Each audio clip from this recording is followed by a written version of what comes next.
आज हम बात करेंगे बर्ट्रैंड रसल की the analysis of mind book के ऊपर में। ये बुक काफ़ी ज़्यादा साइकोलॉजिकल है, फिलोसफिकल है और थोड़ा बहुत साइंस भी है। मतलब कि 60% तुमको साइकोलॉजी मिलेगा, 30% फिलोसफी मिलेगा और 10% साइंस मिलेगा। माइंड और मन से रिलेटिव जितनी भी बातें हो सकती है वो हर एक चीज़ पर बात करते हैं। इसमें मन मतलब कि माइंड से रिलेटेड बहुत ज़्यादा ही बातें रहेगी, क्योंकि मन जो है वो हमारे जीवन और तुम्हारे जीवन का बहुत बड़ा हिस्सा है। तुम्हारा माइंड, उस पर जितनी भी बातें हो सकती है साइकोलॉजिकल लेवल पर, फिलोसफिकल लेवल पर, अथवा बहुत साइंस के लेवल पर वो बातें करते हैं रसल।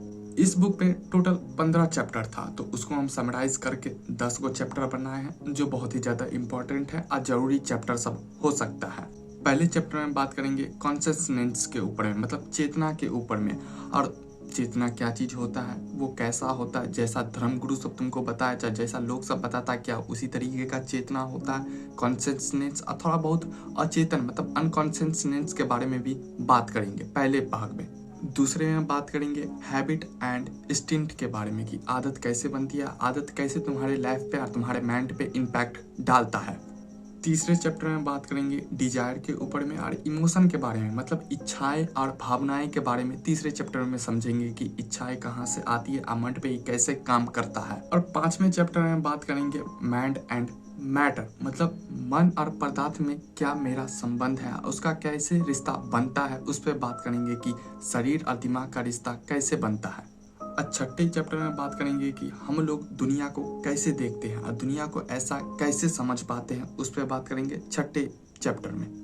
और सातवें चैप्टर में बात करेंगे मेमोरी के ऊपर, मतलब यादों के ऊपर में बात करेंगे कि तुम्हारी यादें कैसे बनी रहती है, चाहे याद तुम्हारे जीवन को कैसे इम्पैक्ट डालता है, उस पर साइंस का क्या कहना है उसको देखेंगे। आठवें चैप्टर में बात करेंगे शब्द को लेकर, कि शब्द को कैसे समझते हो और शब्द से परे भी दुनिया हो सकती है, उसको सोचने समझने की कोशिश करेंगे। नौवें चैप्टर में समझेंगे कि विश्वास और धोखा को समझ, कि वो सब कैसे इम्पैक्ट करता है तुम्हारे मन पे, और विश्वास तुम किसी व्यक्ति पे क्यों करते हो, चाहे दूसरा कोई व्यक्ति तुम्हें क्यों धोखा दे देता है। और लास्ट में 10वें चैप्टर में समझेंगे विल पावर के बारे में और इमोशन के बारे में, और थोड़ा जानेंगे कि ये होता क्या है, विल पावर होता क्या है। और एक तो भूल गए थे, छूट गया था कि चौथा वाला में, कि तुम्हारा पास्ट जो है वो तुम्हारे प्रेजेंट को कैसे इम्पैक्ट डालता है, मतलब तुम्हारा बीते हुए कल में जो घटनाएं सब हो ही रहती है वो आज तुम्हारे जीवन पे कैसे इम्पैक्ट डालता है। तो वही टोटल 15 चैप्टर था, तो उसी को 10 को में हम बताने वाले हैं तुमको, एकदम सिंपल सरल शब्दों में समझाने वाले हैं। ये तुम्हारे जीवन को काफ़ी ज़्यादा बदल देने वाला है और तुम्हारे दृष्टिकोण को पूरी तरीके से बदल देने वाला है। सोचने समझने का तरीका को थोड़ा सा और इन्वॉल्व करेगा, बेहतर बनाएगा। हो सके तो ब्लूटूथ नहीं तो हेडफोन लगा लो बेहतर एक्सपीरियंस के लिए, क्योंकि मेरा आप सुंदर चेहरा जाने वाला है और मेरी आवाज़ तुम्हें सुनाई देने वाली है। बर्ट्रैंड रसल की बातें रहेगी, इसलिए हो सके तो हेडफोन नहीं तो ब्लूटूथ लगा लो। चैप्टर नंबर पहला, इज कॉन्शियसनेस रियल? क्या है चेतना, क्या है कॉन्शियसनेस? क्या चेतना सच में एग्जिस्ट करती है? क्या कैसे जैसा धर्मगुरु सब बताते हैं, बड़े लोग सब बताते हैं, क्या वैसे ही है चेतना, या एक फ्रॉड चीज है, एक फेक चीज है? और क्या अनकॉन्शियसनेस है? ये सभी चीज़ों पे बात करेंगे, मतलब कि क्या अचेतन है उस पर भी थोड़ा सा बात कर लेंगे इस पहले चैप्टर में। तो सिंपल एकदम साधारण इसका परिभाषा लिया जाए तो, आप जो सुनते हैं, आप जो देखते हैं, जो आप महसूस करते हैं बेड पे बैठे हुए, कुर्सी पे बैठे हुए, चाहे किसी समय घूमते समय, जो भी कुछ महसूस करते हैं देखते हैं, वे सभी चीज़ें चेतना है, कॉन्शियसनेस है। हजारों सालों से और सदियों से ऐसा चलते आया है और लोग सब मानते आए हैं, फिलोसफर और टीचर बताते आए हैं कि हमारे एग्जिस्टेंस का सबसे बड़ा जो केंद्र है वो है कॉन्शियसनेस, मतलब चेतना। और ये भी लोग सब कहते थे कि ये वह आत्मा है जो हमारे शरीर से अलग है। लेकिन हमारे बर्ट्रैंड रसल जी आते हैं, अब बोलते हैं कि नहीं, तुम लोग के पास गलत जानकारी है, ऐसा कुछ नहीं है कि शरीर अलग है और आत्मा अलग है, सभी चीजें एक साथ होती हैं। इसलिए तुम्हारी सोच अच्छी नहीं है, उसमें थोड़ी सी कमी है, इसलिए तुम सभी लोग एक तरीके से गलत हो। रसल कहते हैं कि चेतना जैसी कोई चीज है ही नहीं, एग्जिस्ट ही नहीं करती है।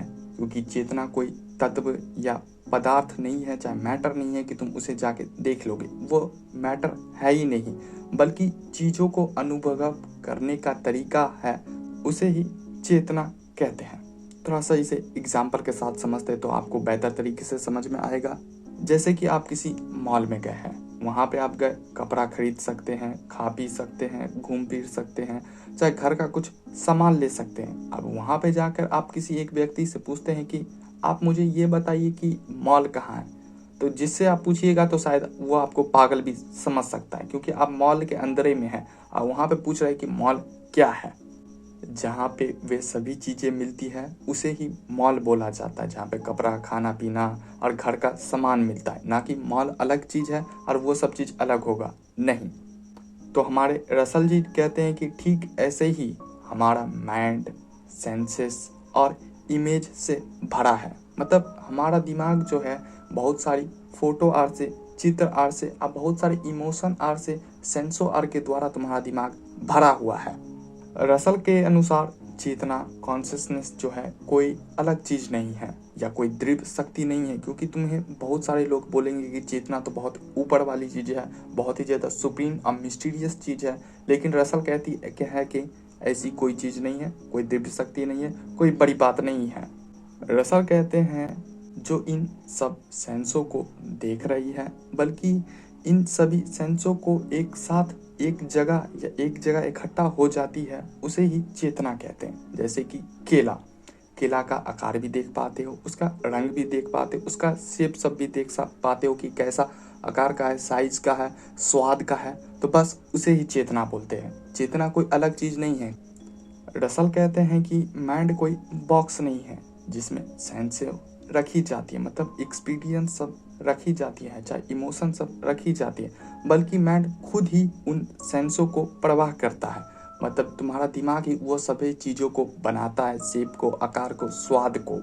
रसल कहते हैं कि हम लोग कहते हैं कि देखने वाला अलग है और एक देखी जाने वाली चीज़ अलग है, एक अनुभव करने वाला अलग है और एक अनुभव अलग है। लेकिन रसल जी फिर से आते हैं और कहते हैं कि ये फिर से दो कौड़ी वाली बात है, इससे हम असहमत हैं।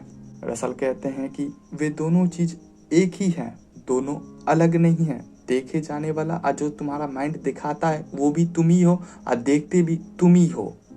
सोचोगे तो थोड़ा सा कन्फ्यूजिंग लग सकता है थोड़ा सा, लेकिन हाँ समझ जाओगे कि तुम्हारा माइंड ही तुम्हारे चीज़ों को दिखाता है और देखते भी तुम खुद ही हो।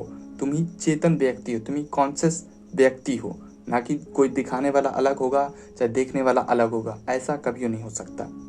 रसल कहते हैं कि हम लोग हमेशा मैं, मेरा, मेरी चीज़ें, मेरी दर्द, मेरी हैप्पीनेस, मेरा पसंदीदा चीज़ को लेकर चलते रहते हैं। इसे ख़त्म करने की ज़रूरत है, जितना हो सके इसे ख़त्म करना चाहिए कि ये मेरा चीज़ है, ये मेरा दर्द है, क्योंकि ये एक तरीके से भाषा और शब्दकोश का जाल है। इसमें तुमको फंसाया जाएगा और फंसे रहोगे तुम। ये सभी सोचों से बाहर निकलो और थोड़ा सा अपने आप को देखो, ना कि मेरा, मेरी, मेरा में फंसे रहो और लोग सब तुम्हें फंसाएंगे ज़रूर। रसल कहते हैं कि बहुत से लोग मानते हैं और सोचते हैं कि हमारे सारे अनुभव और एक्सपीरियंस एक जगह इकट्ठा हो रहा होगा, लेकिन रसल कहते हैं कि एक तरीके का डेल्यूजन है, एक तरीके का भ्रम है। रियलिटी में हमारे सारे एक्सपीरियंस और विजुअल एक्सपीरियंस सब जो भी कुछ है वो हर पल बदलता रहता है। ये सेंसों के द्वारा, यादों के द्वारा, विचारों और अनुभवों के एक लगातार बहती हुई दरिया है। जैसे कि समुद्र के पानी की कोई भी बूंद अस्थायी नहीं हो सकती। समुद्र में हमेशा पानी बहता रहता है, हर एक नए पल में नई पानी आती रहती है और जाती रहती है। उसी तरह का से हम लोग का माइंड है, वो भी लगातार बदलता रहता है और चेंज होता रहता है। इसलिए तुम जो सोचोगे कोई एक चीज़ फिक्स हो सकता है, चाहे इकट्ठा कर सकते हैं, तो ऐसा कभी नहीं हो सकता। तो रसल यहाँ पे एक छोटा सा क्वेश्चन पूछते हैं कि कैमरा में से जो फोटो लिया जाता है और हमारे माइंड में क्या अंतर है, उसमें डिफरेंस क्या है, उसे बताएं। तो रसल एग्जाम्पल देते हैं कि इंसान के माइंड में सेंसों के साथ साथ उसके साथ उसकी यादें भी होती है, उसकी भावनाएं भी होती है, अपेक्षाएं और भी लिंक होती है कि उस समय क्या चीज़ हो रहा है, कैसे बात करता है, कैसे प्यार से गुस्से से बात करता है, ये सब चीज़ भी होता है। उसका स्वाद सब भी होता है, उसका टेस्ट भी होता है कि वो कैसा लेता है। जैसे कि आप पहले भी देख चुके हैं कि केला को देख सकते हैं कि आप केला को देखते हैं तो उसके साथ कुछ घटनाएं हो चुकी होगी, उसके बारे में भी सोचेंगे। चाहे केला कोई नहीं दिया होगा तो उसके बारे में भी सोचेंगे, केला अच्छा था, खराब था, कच्चा था, पक्का था, उसके बारे में भी सोचेंगे। तो ये बहुत बड़ा अंतर है कैमरा से जो वीडियो बनाया जाता है, जब फोटो लिया जाता है, और तुम्हारे याद में, माइंड में। इसलिए इस पहले चैप्टर का लास्ट नोट लेना हो तो चेतना कोई मिस्टीरियस चीज़ सब नहीं है, रसमयी चीज़ सब नहीं है, चाहे बहुत बड़ा चीज़ नहीं है कि ये चेतना चीज़ है, तुम चेतन व्यक्ति नहीं हो, तुम कॉन्शियस व्यक्ति नहीं हो, तो ये चेतना कोई बड़ी चीज़ नहीं है। इसलिए कोई मिस्टीरियस भी चीज़ नहीं है। तुमको धर्मगुरु सब बोलेगा कि कॉन्शियस व्यक्ति बनो, थोड़ा सा चीज़ों को देखो, जानो, तो उतना मिस्टीरियस चीज़ नहीं है, चोचले बनती है वो सब। चेतना कोई किंग नहीं है। लास्ट में एग्जांपल लेना हो तो चेतना कोई किंग नहीं है कि हाँ हम तो किंग है, बाकी सब हम प्रजा सब काम करेगा, नहीं। बुतनी का नहीं था, चेतना भी वही प्रजा है और सब मिलके काम करेगा। जैसे एग्जांपल लेना हो तो एक तो आरो इसी में डाल सकते हो कि जैसे कि डेमोक्रेसी का मतलब लोकतंत्र का, लोकतंत्र में से व्यक्ति ही चलाता है, अलोकतंत्र ही। मान लो कि लोगे तंत्र वही है बुतनी का नेतन, अलोगे तंत्र से कोई उठ के बनता है तो वैसा बनबो नहीं करेगा। लोकतंत्र में सभी व्यक्ति समान है, वैसे ही चेतना वाली कोई चीज़ नहीं होती है। चेतना खुद लोकतंत्र में लोगों के समान है, कोई किंग नहीं है और कोई प्रजा शासन नहीं चल रहा है, सब एक ही है। नहीं तो बुतनी का चेतन व्यक्ति बन जाओ, कॉन्शियस बीइंग बनो। चैप्टर नंबर 2, इसमें बात करेंगे हैबिट के ऊपर में और इंस्टिंक्ट के ऊपर में। हैबिट का मतलब हिंदी हो गया आदत, कुछ तरीके का जो हो सकता है जो रोज करते हो, और इंस्टिंक्ट का मतलब हो गया सहज ज्ञान, पूरा ज्ञान या संपूर्ण ज्ञान भी बोल सकते हो। तो इस चैप्टर में बात करें मोटा मोटी और क्या बात कर सकते हैं कि तुम हर रोज एक ही रास्ते से स्कूल जाते होगे, चाहे काम पे जाते होगे, चाहे ऑफिस जाते होगे, चाहे आते होगे, चाहे किसी महबूबा चाहे महबूब से मिलते जाते होगे, तो क्यों एक ही रास्ते से तुम जाते हो, ये पहला क्वेश्चन है। कितनी दफा तुम देखे होगे, तुम्हारे साथ भी ऐसा हुआ होगा कि खतरा को तुम देखो, अब बिना कुछ सोचे समझे भी तुम्हारा हाथ पैर पीछे हो जाता है, तुम अपने आप को पीछे कर लेते हो, माइंड तक जेबो नहीं करता लेकिन हटा लेते हो। जैसे कि जलने वाला रहता है हाथ तो तुम्हारा माइंड को मालूम ही नहीं चलता, जैसे तुम्हारा हाथ पड़ता है आग पे चाहे किसी गर्म चीज पे तो तुम्हारा हाथ पहले हटा देता है। तो ये दूसरा। बच्चे को कौन सिखाता है कि अगर तुम्हें दूध पीना है तो तुम्हें रोना होगा, ये तीसरा। तो इसी से रिलेटिव पूरी बातें रहेगी दूसरी चैप्टर में, आदत, असहज ज्ञान, और जो 3 को 4 क्वेश्चन तुमको बताए हैं उसी से रिलेटिव। तो हमारे रसल जी कहते हैं कि ये जितनी भी चीज़ें होती है वो हमारी हैबिट और इंस्टिंक्ट की वजह से होती है। रसल यहाँ पे इम्पोर्टेंट नोट देते हैं, तुम्हारे लिए बहुत ज़्यादा जरूरी हो सकता है कि अगर तुम किसी व्यक्ति को जानना चाहते हो, उसे समझना चाहते हो, उसके व्यवहार को चाहे बिहेवियर को जानना चाहते हो, तो आप उसकी हैबिट को और इंस्टिंक्ट को जानें, उसे साइंटिफिकली समझें, तो आप उसे पहचान लेंगे अच्छे से, उसका फ्यूचर भी प्रिडिक्ट कर सकते हैं। और ये दोनों एक ऐसी चीज़ है जो तुम्हारे जीवन को बहुत ही ज़्यादा कंट्रोल करती है, और रोज़मर्रा के जीवन में ये तुम्हारे साथ रहता है और तुम इसी पे काम करते हो और पूरा जीवन तुम इसी पे व्यतीत करते हो। तो सबसे पहले इंस्टिंक्ट के ऊपर में बात कर लेते हैं, जिसका हिंदी मतलब होता है सहज ज्ञान या संपूर्ण ज्ञान भी बोल सकते हो। इंस्टिंक्ट का सीधा सीधी मतलब निकाला जाए तो ये निकलता है कि तुम जन्म से पहले जो सीख कर आते हो, जो तुम्हारे अंदर में होगा, उसे ही तुम इंस्टिंक्ट बोला जाता है। जो तुम अगर पैदा हुए हो तो वो लेकर पैदा हुए हो, उसे ही इंस्टिंक्ट बोला जाता है। जैसे एग्जाम्पल लेना हो तो इससे पहले भी तुमको दिए थे कि जैसे कोई बच्चा है, उसको अगर भूख लगता है तो उसे कोई नहीं सिखाता है कि अगर तुम्हें भूख लगे तो बेटा रो देना, ऐसा कोई नहीं सिखाता है। नहीं तुम्हारे घर में सिखाया गया होगा, नहीं दूसरे के घर में सिखाया जाता है, और नहीं तुम अपने बच्चों के साथ ऐसा करोगे कि बेटा अगर तुम्हें भूख लगे तो रोने लगना, ऐसा कोई नहीं सिखाता। वो अपने पैदा होता है तो ये लेकर पैदा होता है कि हमें भूख लगेगा तो रोएंगे, तब हमको दूध मिलेगा, इसे ही इंस्टिंक्ट बोला जाता है। और वो अपनी माँ को पहचानता है, ये भी एक तरीके का इंस्टिंक्ट है। अब दूसरा एग्जाम्पल देते हैं जानवर से, मकड़ी, मतलब कि स्पाइडरमैन का मूवी सब देखे होगे, जिसे स्पाइडर बोला जाता है कि जो अपने आप ही मकड़ी सब लगाते हुए देखोगे, जाल सब लगाते हुए देखोगे घर में, वो भी कोई सिखाता नहीं है, उसका माता पिता चाहे दूसरा कोई जीव नहीं उसे सिखाता है कि तुम ऐसे ऐसे जाल बुनो, ऐसे ऐसे स्पाइडर बनो, यहाँ से यहाँ छालो, वैसा कोई नहीं सिखाता है। वो जन्म से ही पैदा होता है तो वो उसके अंदर में वो गुण रेबे करता है कि हमको जाल लगाना है, जाल बनाना है, इसलिए इसे ही इंस्टिंक्ट बोला जाता है, जो पैदा होने से पहले ही उसके अंदर में रहता है।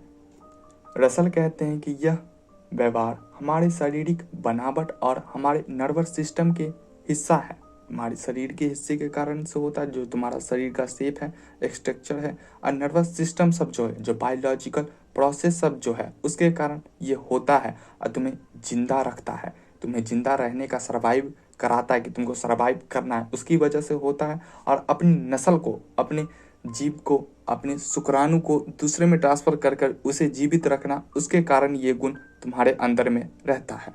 जैसे कि दूसरा क्वेश्चन जो शायद था कि जब तुम बाजार में घूमते हो, चाहे तेजी में कहीं पे जाते हो, तो तुम्हारे आंख में कुछ तेजी से आता है कीड़ा मकोड़ा जो पड़ने वाला रहता है, तो उससे पहले ही तुम्हारा आंख बंद हो जाता है, तुम कुछ सोचबो नहीं करते, समझबो नहीं करते हो कि क्या होगा नहीं होगा, तुम्हारा आंख बंद हो जाता है। ये भी एक तरीके का इंस्टिंक्ट है, सहज ज्ञान है, जो घटना को देखकर अपने आप ही पहले हो जाता है। जैसे कि इससे पहले भी एग्जांपल थी कि तुम गर्म चीज़ पे हाथ रखोगे, चाहे गर्म जगह पे जाएगा, चाहे ठंडो जगह पे चला जाएगा, तो तुम्हारे ब्रेन को मालूम नहीं चलेगा क्या हुआ, लेकिन तुम्हारा हाथ तुरंत हाथ वहाँ से हटा लेगा, चाहे पैर पड़े चाहे कुछ और शरीर का पड़े, तो उतनी घड़ी तुम तुरंत हटा लेते हो, इसे ही इंस्टिंक्ट बोला जाता है।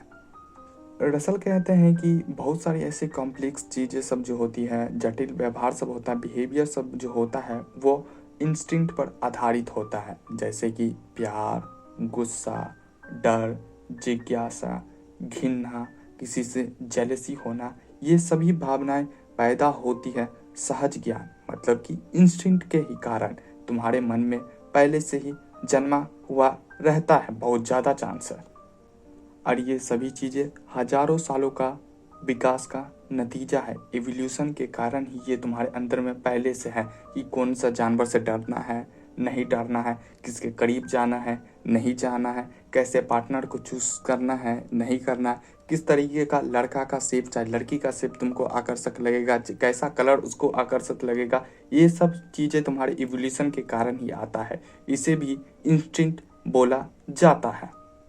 अब थोड़ी काम की बात पे चलते हैं कि इंस्टिंक्ट ऐसी चीज़ है कि तुम उसका कुछ नहीं कर सकते हो, वो सब पहले से, लेकिन हम जो कर सकते हो, तुम्हारे लिए जो ज़्यादा जरूरी हो सकता है, जो किताब में भी बताया गया है, वो है हमारी हैबिट, आदत बनाने की क्षमता, नई हैबिट क्रिएट करने की जो क्षमता है। What is habit? हैबिट क्या है? तो सीधा सीधी मतलब ले लो कि जब कोई काम को बार बार करते रहते हो तो हमारे दिमाग में और तुम्हारे दिमाग में और शरीर में भी, बॉडी और में भी एक ऐसा रास्ता बन जाता है जिसके कारण तुम उस काम को बार बार दोहराते हो। जैसे कि तुम एक खेत खलिहान का एग्जांपल ले लेते हो कि अगर तुम देखे होगे तो ठीक है, नहीं तो खेती यार जो जहाँ पे होता है, खलिहान सब जो रहता है, खाली स्थान रहता है, वहाँ पे हरियाली सब रहता है। अगर तुम किसी एक ही रास्ते पर से, एक ही जगह पर से, एक ही दिशा में हमेशा जाते रहते हो, आते जाते रहते हो, तो वहाँ पे आरा भी बन जाता है, आरा बोला जाता है हम लोग के गाँव में, वहाँ पे आरा बन जाता है, वहाँ पे रास्ता बन जाता है, उसे ही हैबिट बोलते हैं। मतलब एक ही जगह को, एक ही चीज़ को बार बार किए हो, उसे ही हैबिट बोला जाता है, आदत बोला जाता है। रसल कहते हैं कि ठीक ऐसे ही हमारे ब्रेन के न्यूरॉन के बीच भी रास्ता बन जाता है। ब्रेन में न्यूरॉन होता है, उसमें ही ऐसा रास्ता बन जाता है जो तुम काम को बार बार दोहराते रहते हो। जैसे कि पहली दफ़ा बाइक साइकिल सीखे होगे, चाहे खाना बनाना सीखे होगे, चाहे नया कुछ कपड़ा बनाना सीखे होगे, चाहे कुछ नया काम किए होगे, तो उसमें बहुत ज़्यादा दिक्कत पैदा होती है, मुश्किल सबका तुम सामना किए होगे, क्योंकि तुम्हें नहीं मालूम है और तुम पहली दफ़ा कर रहे हो कोई भी चीज़ को, चाहे खाना बनाना, चाहे साइकिल चलाना, चाहे दूसरा कोई काम करना। और ही में जब 2-3 महीना हो जाता है तब तुम उसी काम को बिना सोचे समझे और अच्छे से करने लगते हो, क्योंकि तुमको हैबिट हो गया है, तुम आदत के कारण ही अपने आप को बेहतर कर लिए हो। ऐसा क्यों होता है? क्योंकि तुम्हारे ब्रेन को और तुम्हारे बॉडी को ये पता चल गया है कि हमको क्या चीज़ करना है, कितना डालना है, चुटकी नमक डालना है, कितना चम्मच पानी डालना है, ये सब तुमको मालूम चल गया है। साइकिल कैसे चलाना है, ये सब चीज़ तुमको मालूम चल गया है तुम्हारे ब्रेन के न्यूरॉन सबको, शरीर के बॉडी के स्ट्रक्चर को सबको मालूम चल गया है, इसलिए अब ऐसा होता है। लेकिन यहाँ पे एक खुशखबरी है कि बटर रसल कहते हैं कि हमारी ज़्यादातर ज़िंदगी हैबिट से ही चलती है। उठने से सोने तक जितनी भी चीज़ें होती है उसमें से 90% चीज़ें हमारी हैबिट होती है, इंस्टिंक्ट नहीं होती है, हैबिट ही मानी जाती है। मुंह धोना, कपड़ा पहनना, बात करना, मोबाइल चलाना, घूमने जाना, सब कुछ ही एक तरीके का हैबिट है। लेकिन हैबिट अच्छी भी हो सकती है, लेकिन बुरी भी हो सकती है। रसल कहते हैं कि पारंपरिक सोच मतलब ट्रेडिशनल सोच ये कहती है कि मन शरीर को आदेश देती है कि माइंड बोलता है कि तुम शरीर हो तो तुम ये करो, लेकिन आदत के मामले में ये थोड़ा सा अलग हो जाता है। शरीर ही मन को आदेश देती है कि तुम ये करो, क्योंकि उसके हाथ का, पैर का ऐसा स्ट्रक्चर बन गया, चाहे वो चीज़ मोबाइल के स्क्रॉलिंग करने का इतना आदत हो गया, चाहे बाहर जाके क्रिकेट खेलने का इतना आदत हो गया, चाहे खाना बनाने का इतना आदत हो गया कि उसका माइंड नहीं कर रहा, उसका हाथ सब बोल रहा है कि ये चीज़ करो, बॉडी बोल रहा है मन को, माइंड को कि ये चीज़ करो। लेकिन हमारे रसल जी कहते हैं कि माइंड और बॉडी का भेद ही झूठा है। हैबिट एक साइकोलॉजिकल प्रोसेस है। ये ब्रेन में न्यूरॉन के रास्ते भी बनाते और बॉडी में मांसपेशियां भी बनाती हैं। दोनों चीज़ काम करता है, दिमाग में न्यूरॉन का पैदा करना और शरीर में मांसपेशियां तैयार करना। इसलिए तुम किसी भी बुरी आदत को छोड़ना चाहते तो उसे तुम आसानी से छोड़ नहीं पाते, सिर्फ विल पावर से नहीं छोड़ पाते, मतलब इच्छा शक्ति से नहीं छोड़ सकते। क्यों? क्योंकि उसमें तुम्हारा शरीर भी इन्वॉल्व हो गया है, शरीर भी संघर्ष करता है किसी भी चीज़ को छोड़ने में, क्योंकि तुम माइंड का प्रक्रिया नहीं है कि केवल माइंड से तुम बोल दिए कि हाँ कल से सिगरेट नहीं पियेंगे, चाहे कल से घूमने नहीं जाएंगे, चाहे कल से मोबाइल पे स्क्रॉलिंग नहीं करेंगे। सिर्फ बोलने से नहीं होगा, क्योंकि तुम्हारे शरीर को भी उसका लत लग चुका है, इसलिए छोड़ना काफ़ी ज़्यादा कठिन होगा, जटिल होगा, कॉम्प्लेक्स दिक्कत आने वाली है तुम्हारे सामने। और नहीं हैबिट बनाने चाहते हो, अच्छी हैबिट बनाने चाहते हो, तो इसका मतलब ये है कि मन भी तुमको बहुत ज़्यादा दिक्कत का सामना करेगा और शरीर भी बहुत सारे संघर्ष और दिक्कत का सामना करेगा, तभी तुम नए हैबिट को बना सकते हो। इसलिए बुआ, सोचने से काम नहीं चलेगा, हाथों पैर लगाना पड़ेगा। इसलिए दिल मन लगा के नए हैबिट को बनाना चाहते हो तो मन, माइंड और बॉडी दोनों लगाओ, तभी तुम नई हैबिट को क्रिएट कर सकते। तो दूसरा चैप्टर यहीं समाप्त होता है। चैप्टर नंबर तीसरे चैप्टर में हम बात करेंगे इच्छाओं के ऊपर, मतलब डिजायर आर के ऊपर में कि डिजायर क्या होता है, डिजायर कैसे पैदा होती है और डिजायर से आप कर क्या सकते हैं, और इमोशन भावनाओं के ऊपर में, अच्छी भावना, खराब भावना, हर एक भावनाओं के जानेंगे कि कैसे पैदा होती है। तो शुरू करते हैं। तो पहला एग्जांपल से ही शुरू करते हैं कि जैसे कोई मशीन को देखते हो, कोई गाड़ी को देखते हो, उसको जलाने के लिए फ्यूल की आवश्यकता होती है, मतलब कि ईंधन की आवश्यकता होती है। वो पेट्रोल हो सकता है, डीजल हो सकता है, चाहे इलेक्ट्रिक वाइट ही, चाहे इलेक्ट्रिक ही, उसे क्यों नहीं चाहिए मशीन को चलाने के लिए, क्योंकि आजकल टेक्नोलॉजी का ज़माना है तो इलेक्ट्रिक के जरिए से भी चल सकता है। और कितनी सारी मशीन अब सॉफ्टवेयर से, नेटवर्क के जरिए से भी चलने लगी है। तो कुछ ना कुछ को चलाने के लिए कुछ ना कुछ की ज़रूरत होती है। तो ये इतनी सारी बातें इसलिए कहें कि हमारे जीवन में यात्रा करने के लिए, लंबी यात्रा करने के लिए ईंधन क्या है। जैसे मशीन आर को ज़रूरत पड़ता है इलेक्ट्रिक आर का, करंट आर का, फ्यूल आर का, पेट्रोल डीजल आर का, उसी तरीके से हमारे जीवन में क्या चीज़ ज़रूरी है, वो ईंधन, वो फ्यूल क्या है। तो हमारे बटर रसल जी कहते हैं कि, शायद नाम सही से नहीं ले पा रहे हो तो उसके लिए बार बार माफ़ी चाहते हैं कि बटर रसल नहीं बोल पा रहे हो तो रसल लेके चलेंगे। रसल कहते हैं कि वो फ्यूल, वो ईंधन है इच्छा, मतलब कि डिजायर। डिजायर ही एक ऐसी फ्यूल है जो हमारे जीवन को, जो तुम्हारे जीवन को चलाती रहती है। अब बोलता रहता है कि एक दफ़ा और नहीं, इतनी दफ़ा में नहीं हुआ, एक दफ़ा और इस पूरे 60-70 साल की यात्रा को चलते रहने दो। और डिजायर मतलब कि इच्छा को हर कोई इस्तेमाल करता है व्यक्ति, आमतौर पे बातचीत में, नहीं तो दूसरे से मिलते समय इच्छा हमेशा बोलता है, लेकिन इसका असली मतलब क्या है, इसकी अहमियत क्या है, शायद ही कोई व्यक्ति समझते होंगे। तो रसल से समझते हैं कि रसल क्या कहते हैं डिजायर के बारे में। तो फिर से रसल अपनी बातों को दोहराते हैं जो इससे पहले भी बात कर चुके हैं कि अगर तुम किसी व्यक्ति को व्यवहार को जानना चाहते हो, चाहे किसी जीवित प्राणी के व्यवहार को समझोगे तो उसकी इच्छाओं को जानना बहुत ही ज़्यादा जरूरी है। अगर तुम किसी व्यक्ति को समझना चाहते हो, किसी जीवित प्राणी के व्यवहार को समझना चाहते हो, तो उसमें सबसे बड़ा इम्पोर्टेंट पार्ट और इम्पोर्टेंट चीज़ है डिजायर। उसे समझ लोगे तो व्यक्ति को भी समझ लोगे कि उसकी इच्छा क्या है, वो क्या पाना चाहता है। इच्छा ही वह शक्ति है जो हम लोग को, तुम्हें भी बेचैन करती है कि ये चीज़ नहीं मिला तो क्या होगा। डिजायर के कारण ही हम काम करते हैं। अब वो मजबूर करता है कि करो काम। और जब तक किसी काम को पूरा नहीं कर लेते हो तो मन अशांत हो जाता है, मज़ा नहीं आता कि भूतनी का नहीं ये काम रह गया, इस काम को हम अच्छे से नहीं कर पाए। वह डिजायर ही है तुम्हारा। ये हमारे एग्जिस्टेंस का सबसे बड़ा सेंटर और सबसे ज़्यादा पावरफुल पदार्थ है, मतलब मैटर है। ये सबसे ज़्यादा अहमियत और इम्पॉर्टेंट चीज़ है। डिजायर मतलब तुम्हारी इच्छा क्या है, क्या पाने की चाह है, क्या खोने का डर है। तो हमारे रसल जी थोड़ा सा इच्छाओं को डिफिनीसन देते हैं कि इच्छा क्या है। रसल कहते हैं कि हम लोग आमतौर पर इच्छा का मतलब निकालते हैं कि अगर कोई चीज़ हमारे पास नहीं है, अगर हम उसे पाले तो वही इच्छा है तुम्हारी, वही डिजायर है कि कुछ नया चीज़ पाले, कुछ नया गाड़ी पाले, नया मकान बना ले, नया कपड़ा खरीद ले, नया खाना खा ले, कहीं घूमने चले जाए, चाहे किसी के साथ घूम ले। जैसे कि सिंपल सा एग्जांपल फिर से उठाते हैं कि अगर तुम सोचते हो कि मुझे एक गाड़ी चाहिए, तो उसका पहले प्रतिबिंब और इमेज तुम्हारे मन में बनेगा कि हाँ ऐसी गाड़ी चाहिए, चाहे ऐसी सुंदर कन्या या वधू चाहिए, चाहे ऐसा मकान चाहिए, चाहे ऐसा कपड़ा चाहिए। तुम पहले अपने माइंड में ऐसा छवि को बनाते हो और फिर उसे पाने की कोशिश में लग जाते हो। तो रसल कहते हैं, ऐसे एकदम सिंपल और बेसिक रूप से समझाते हैं कि असली इच्छा अक्सर अचेतन होती है, मतलब कि अनकॉन्शियस होती है, अचेतन। हमें पता भी नहीं होता है कि हमें क्या चाहिए होता है। वो होती है रियल इच्छा की, जो तुम्हें मालूम भी नहीं है लेकिन तुम पाना चाहते हो। अगर वो तुम्हें नहीं मिला है तो तुम बेचैन हो जाते हो।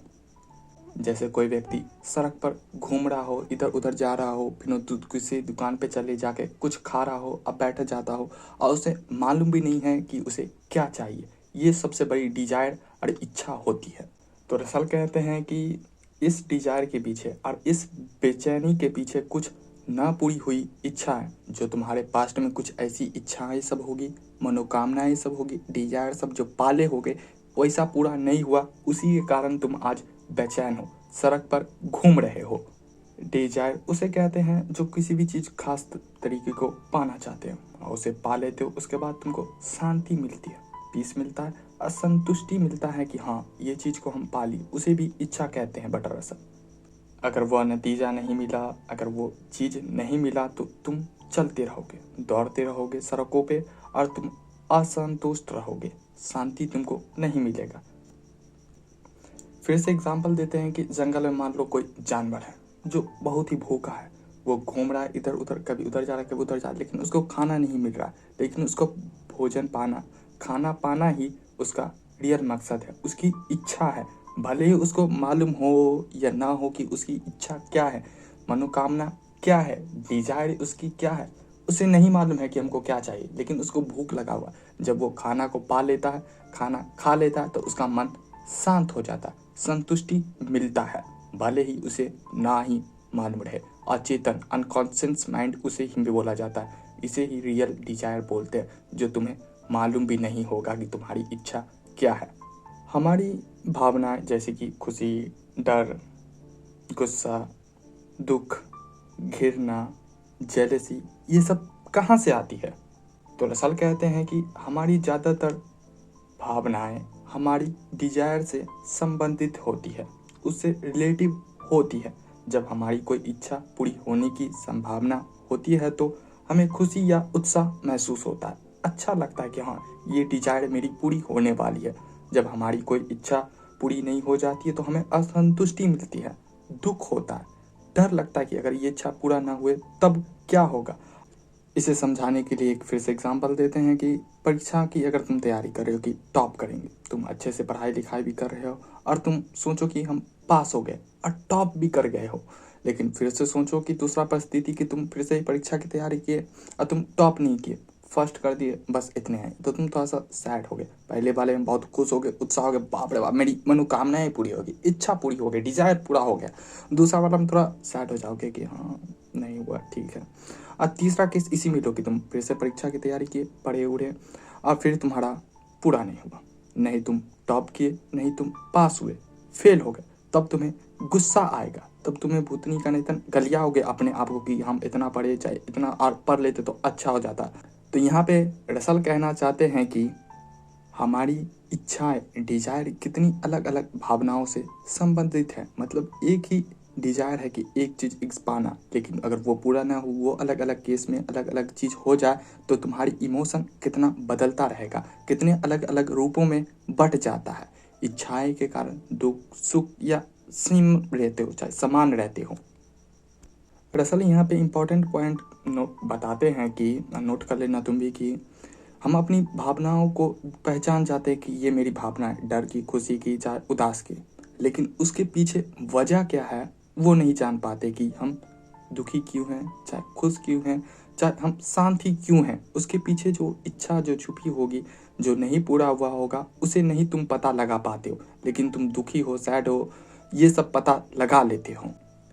एक इंसान जो छोटी छोटी बातों पे गुस्सा करता रहता है, हमेशा गलियाने लगता है, चाहे दूसरे से बड़ा दुर्व्यवहार करने लगता है, तो शायद उसके पीछे कोई एक ऐसी इच्छा होगी जो पूरी नहीं हुई होगी, जो उसे अपमानित अगर कोई व्यक्ति कर देता है, चाहे अपमान उसको काफ़ी ज़्यादा प्रेरित करता है कि लोग मुझे डिसरिस्पेक्ट करेंगे, उसके कारण ही शायद वो ज़्यादा गुस्सा करता होगा कि मेरा डिसरिस्पेक्ट हो जाएगा, लोग मुझ पर हंसेंगे, उसके कारण भी लोग ज़्यादा गुस्सा करते हैं। ये साइकोलॉजी के हिसाब से बताते हैं। अभी एक और इंसान का एग्जांपल देते हैं कि जैसे कोई इंसान बहुत ही ज़्यादा दुखी रहता है, उदास रहता है, हताश बैठा हुआ रहता है, तो शायद उसकी इच्छा होगी कि लोग मुझे प्यार करें, लोग मेरे साथ घूमे फिरे, मुझसे बात करें।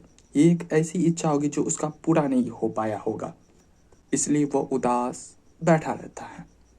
इसलिए अपनी भावनाओं को समझना, इमोशन को समझना सबसे ज़्यादा ज़रूरी है कि तुम ऐसा हो तो क्यों हो। तुम्हारी इमोशन तुम्हारे बारे में बहुत कुछ कहती है, लेकिन उससे भी ज़्यादा ज़रूरी है कि उन भावनाओं के स्रोतों यानी कि अपनी गहरी इच्छा को समझें। जब आप अपनी असली इच्छा को पहचान लेते हैं, तभी आप उसे पूरा करने का सोच सकते हैं और उसका रास्ता निकाल सकते हैं, या ये भी तय कर सकते हैं कि जो आपकी इच्छा है शायद वो पूरी करने लायक भी नहीं हो सकती। दो कौड़ी का भी हो सकता है कि तुम अलग ही लाला लैंड अपने मन में बना के रखे हो, यूटोपिया बना के रखे हो, उसके साथ कहीं सूत्रे का प्लान बना के रखे हो, चाहे बहुत ही ज़्यादा पैसा कमाने का प्लान किए होगे, वैसी भी इच्छा सब हो सकती है। तो अपने मन में झाँको और पहले देखो कि वो इच्छा पूरा करने लायक है भी या नहीं, तभी तो कुछ समाधान होगा। और ये सभी विचार हमारे व्यक्तित्व के विकास के लिए बहुत ही ज़्यादा महत्वपूर्ण है, बहुत ही ज़्यादा इम्पोर्टेंट है। तुम अगर ग्रोथ करना चाहते हो तो डिज़ायर को अच्छे से एनालाइज करो कि तुम्हारी डिज़ायर है क्या, अपने आप को जानो और अपने आप से पूछो कि आपकी इच्छा है क्या। सच क्या वही है जो आप चाहते हैं, या आपकी इच्छाएं समाज, परिवार या दोस्त या लव वन के द्वारा थोपी गई है तुम पे। होता है ना कि नहीं ये दोस्त कर रहा है तो उसके साथ हम भी कर रहे हैं, तो उसी का इच्छा अपना लिए, चाहे अम्मी बाप चाहे पिता माता बोला है कि ये कर लो तो ये कर ले, चाहे लव वन ऐसा बोला है तो ये कर ले। ये भी देखो कि तुम्हारी इच्छा खुद की है या नहीं है, इसे जानना बहुत ही ज़्यादा जरूरी है। तो यही था तीसरा चैप्टर। और चौथा चैप्टर है पास्ट और प्रेजेंट से रिलेटेड, मतलब हमारा पास्ट और तुम्हारा पास्ट और हमारा प्रेजेंट और तुम्हारा प्रेजेंट। इसमें जानेंगे कि तुम्हारे अतीत में हुई घटना, तुम्हारे पास्ट में जो हो चुकी है, जो कल हो चुका है, वो घटना तुम्हारे आज को कैसे इम्पैक्ट डालती है, कैसे बदलती है, और उसका कितना लेना देना है तुम्हारे जीवन पे, उसको समझेंगे इस चौथे चैप्टर में। कॉन्शसनेस, हैबिट, डिजायर, मतलब कि चेतना, आदत, इच्छा, तीन जरूरी चीज़ों पे हम बात कर चुके हैं। लेकिन इस सभी में से सबसे ज़्यादा जरूरी है, जो नहीं दिखता है अक्सर, जो छुपा रह जाता है, वो है हमारा पास्ट, अतीत। रसल कहते हैं कि किसी भी जीवित प्राणी को, खासकर इंसान को, सिर्फ उसके वर्तमान को लेकर नहीं समझा जा सकता। हमारा हर एक पल, विचार, समझ, भावनाएं, उन्नति और अनुभवों का रहस्य लिख चुका है। मतलब ये है कि ये सब कुछ पहले ही तुम लिख चुके हो। जो तुम करके आए हो उसी के कारण ही आज तुम ऐसा हो। हमारा और तुम्हारा भी जो आज है वो हमारे कल का नतीजा है। जो तुम पास्ट में कर चुके होगे, जो अतीत में कर चुके होगे, उसी के कारण ही तुम आज यहाँ पे हो।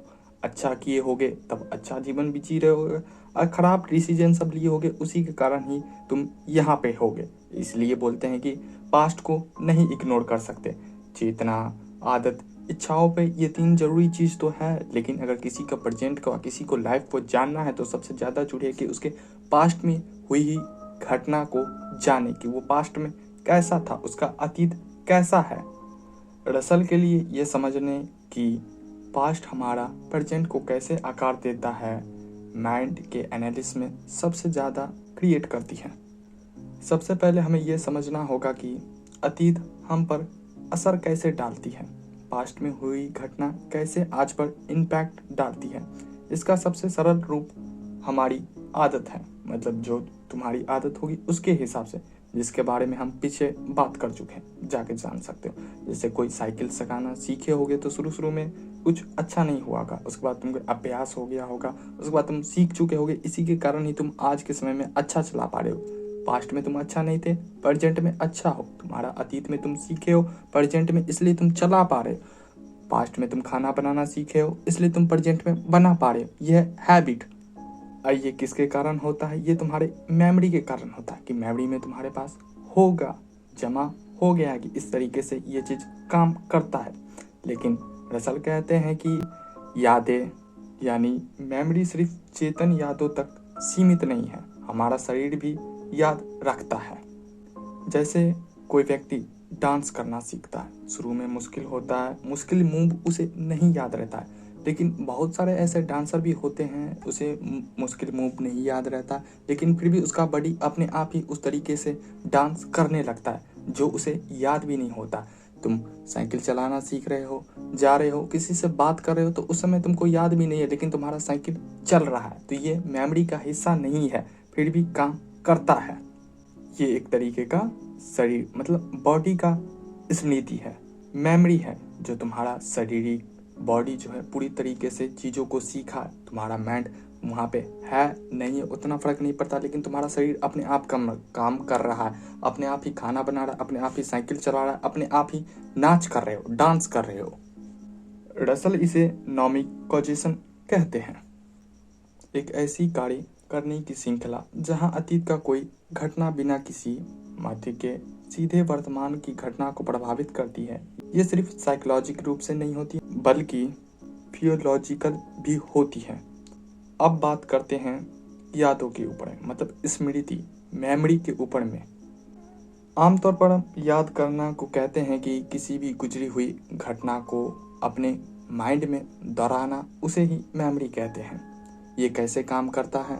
क्या हमारे दिमाग में कोई हार्ड डिवाइस है जो सारे चीज़ों को स्टोर करता है, रखता है? कोई रेडियो सब है, कोई स्टोर सब है जो जहाँ पे जाके ये सब कुछ जमा हो जाता है? लेकिन रसल कहते हैं कि ऐसा कुछ नहीं है, कोई हार्ड डिवाइस सब नहीं है, एक जगह जाके जमा नहीं हो जाता है। मेमोरी की कोई सटीक रिकॉर्डिंग नहीं होती है, ये एक रचनात्मक प्रक्रिया है। जब हम किसी घटना को याद करते हैं तो हम उसे हूबहू दोबारा नहीं जीते हैं, बल्कि हम उस घटना से संबंधित कुछ इमेज और इमोशन को, फीलिंग को वर्तमान में, प्रेजेंट में उत्पन्न करने की कोशिश करते हैं, बनाने की कोशिश करते हैं। हूबहू तुम सेम तरीके से याद नहीं कर सकते, उसकी कुछ यादें सब, कुछ मेमोरी सब, कुछ इमोशन सब, चाहे कुछ प्रतिबिंब होगा कि हाँ ऐसा घटना हुआ था, उसके साथ पहली दफ़ा मिली हुए थे तो ऐसा फीलिंग आया था, इतना मज़ा आया था, उसका पहली दफ़ा इतना सुंदर चेहरा था, वो तुम याद करो। कोई हूबहू तुम नहीं याद कर सकते सेम टू सेम उसी तरीके से, लेकिन हाँ उसकी कुछ ऐसी घटनाएं, चाहे कुछ ऐसी चीज़ होगी जिसको तुम याद कर सकते हो। इसलिए जब दो लोग एक घटना की गवाही देने जाते हैं तो उस समय तो सेम एग्जाम्पल देते हैं, सेम ही चीज़ बताते हैं, लेकिन कुछ समय बाद बीत जाती है, कुछ साल बीत जाती है, तो वो दोनों लोग अलग अलग चीज़ बताते हैं। क्यों? क्योंकि वो अपनी हिसाब से चीज़ों को याद किया था, अपने हिसाब से रखा था।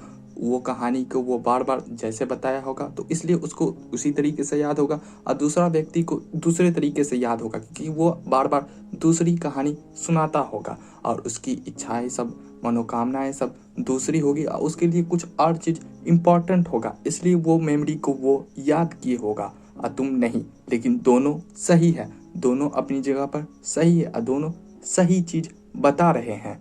जब आप बगैर सोचे समझे घर जाते रहते हैं तो ये एक तरीके का हैबिट है कि हाँ हम जा रहे हैं, लेकिन जब आप उसी रास्ते पर रुककर सोचने लगते हैं कि कल हम उससे यहीं पे मिले थे, आज भी मिल जाता तो मज़ा आ जाता, आज भी देखने को मिल जाता सुंदर चेहरा तो मज़ा आ जाता। तो ये एक तरीके का याद है कि कल तुमको वो मिला था, सोच रहे कि आज भी मिल जाएगा, तो ये एक तरीके का याद है और तुम उस रास्ता से गुजर के सीधे जाते रहते तो वो हैबिट है।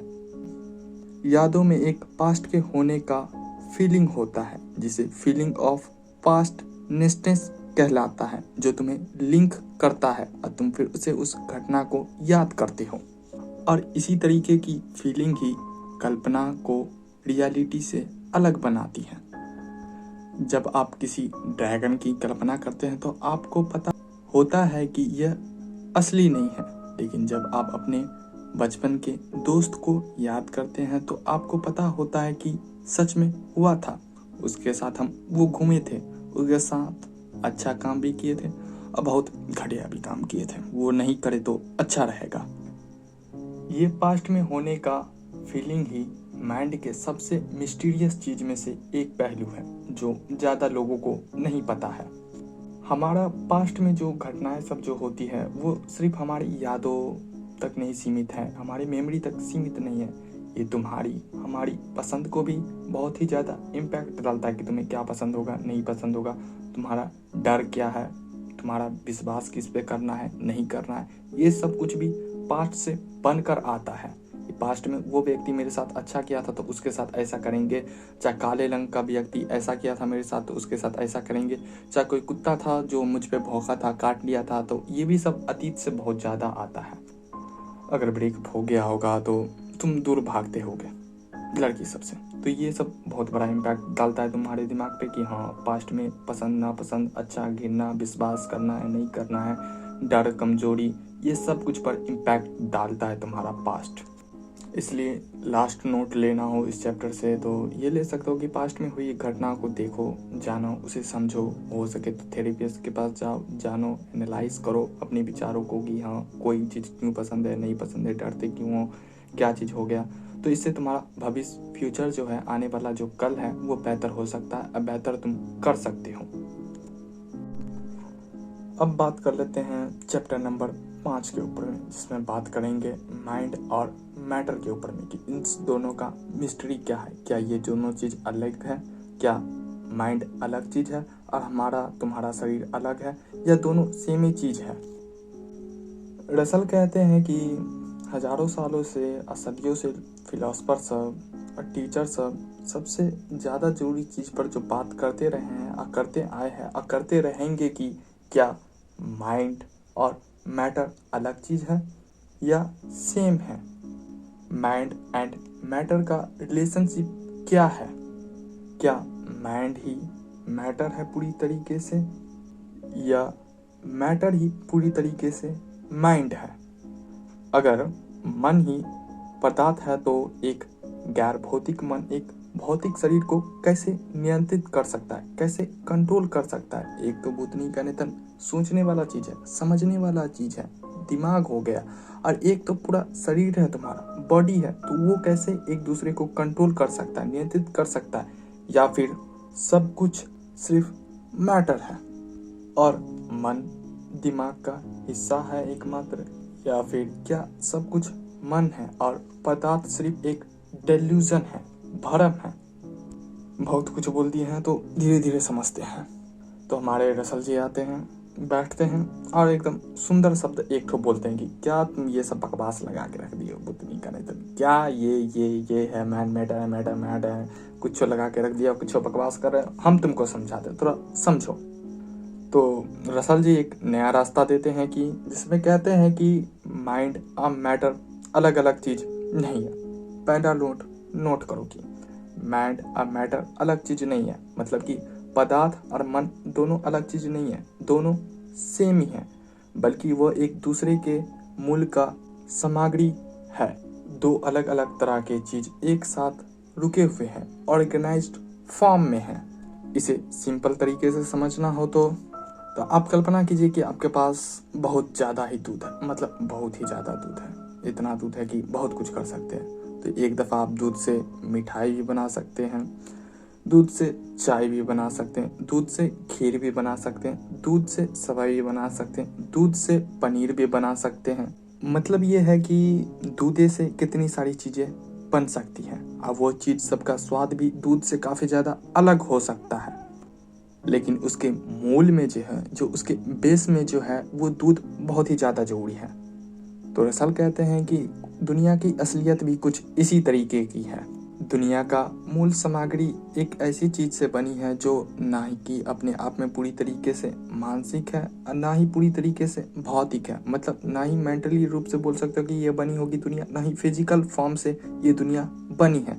ये दुनिया बनी है तब जब फिजिकल और मानसिक, मतलब भौतिक और मानसिक रूप से दोनों जब मिल गया होगा, दोनों न्यूट्रल हो गया होगा, समान हो गया होगा, इक्वल पे हो गया होगा, तब ये दुनिया बनी होगी। उसके लिए दोनों बहुत ही ज़्यादा जरूरी है, ना कि एगो लेकर जोड़ते रहो और डिगाते रहो। जब इस सामग्री को एक खास रूप से एक खास फिजिकल फॉर्म में एग्जिस्ट करते हैं, चाहे देखते हैं फिजिकल फॉर्म से देखते हैं, तो वो चीज़ कुछ और दिखाई देती है और कभी कुछ और। जैसे एक पत्थर को, कुर्सी को देखोगे पहले तो वो फिजिकल फॉर्म से देखोगे, उसे बोलोगे कि हाँ कुर्सी है, शेप है, आकार है। जब उसे साइकोलॉजी के नियमों के आधार पर व्यवस्थित करोगे तो बोलोगे कि हाँ ये अच्छा कुर्सी है, इस पर अच्छा अनुभव होता है। दृष्टिकोण सब अपना अपना लगाओगे, अपने अपने विचार जोड़ोगे, अपनी अपनी भावनाएं व्यवस्थित करोगे कि हाँ इस टाइप का कुर्सी ठीक होता है, ऐसा नहीं।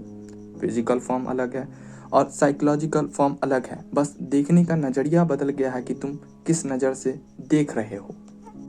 तो फिर से एक सवाल उठता है, तो आपका ब्रेन क्या है?